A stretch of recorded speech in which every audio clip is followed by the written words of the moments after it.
তিনি যেভাবে সোচ্চার ছিলেন, যেভাবে করে তিনি আওয়াজ তুলেছেন, যেভাবে প্রতিরোধ করেছেন, বাংলাদেশের মানুষের মুক্তির জন্য লড়াই করেছেন, যার কারণে আজকে শরীফ ওসমান হাদিকে মানুষ এতটা বেশি তারা মূল্যায়ন করছেন।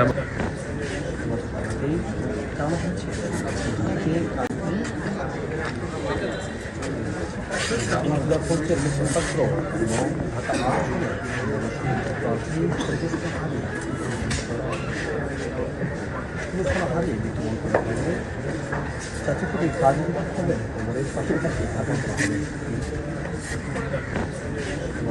এই কারণ হচ্ছে যে কাজের পাশে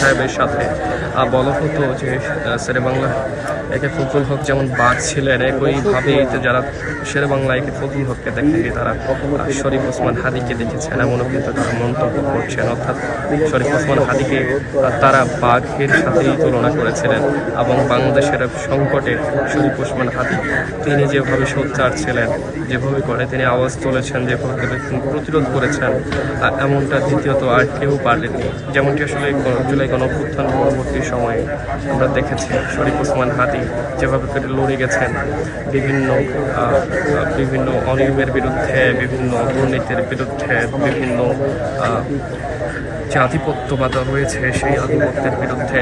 আপনারা জানেন শরীফ ওসমান হাদি বিশেষ করে ভারতীয় আধিপত্যের বিরুদ্ধে কথা বলতে হয়, তিনি ভারতীয় আগ্রাসনের বিরুদ্ধে একেবারেই সম্মুখ সারির যোদ্ধা ছিলেন।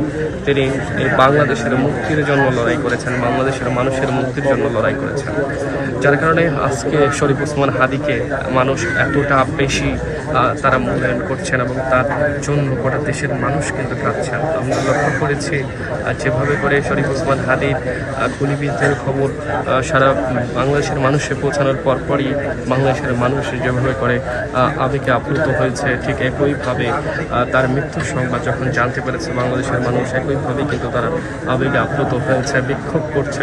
আপনারা জানেন গোটা বাংলাদেশে কিন্তু এই মুহূর্তে বিক্ষোভ চলছে, বিশেষ করে শাহবাগে কয়েক লাখ মানুষ সেখানে জড়ো হয়ে কিন্তু বিক্ষোভ করছে।